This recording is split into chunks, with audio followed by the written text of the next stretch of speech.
chers élèves, en espérant que vous allez bien. Maintenant, on va voir un leçon concernant les fractions. Ici, les chiffres en rouge déterminent le numérateur. Et ce qui concerne le chiffre en bleu détermine le dénominateur.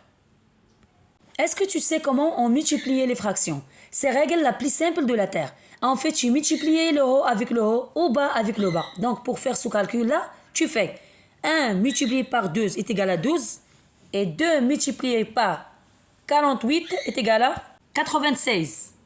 Suite notre opération.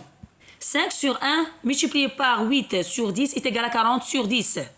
Donc, on doit simplifier 40 sur 10 divisé par 10 est égal à 4 sur 1 égale 4. Switch maintenant autre fraction.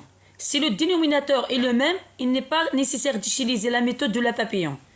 Signifie qu'avec des fractions ayant le même dénominateur, on n'a pas besoin d'utiliser la méthode de la papillon.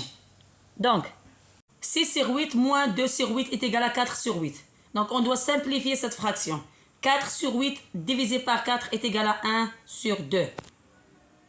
Et le même 5 sur 9 plus 1 sur 9 est égal à 6 sur 9. Donc, on doit diviser cette fraction par 3 est égal à 2 sur 3. Donc, la méthode des papillons pour les fractions est une technique visuelle pour faciliter l'addition et la soustraction des fractions avec des dénominateurs différents. Voici comment cela fonctionne. Désigner le papillon, ça veut dire imaginer que les fractions additionnées ou à soustraire forment les ailes. Des papillons, premier diagonale et deuxième diagonale. Désigner les deux ailes.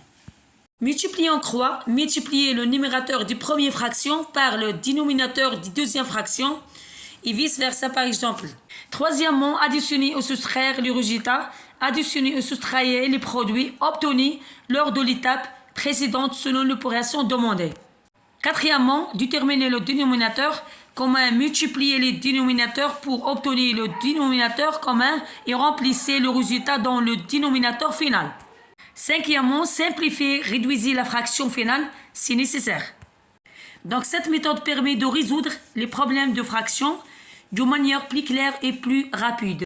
Voilà comment on doit utiliser la méthode des papillons.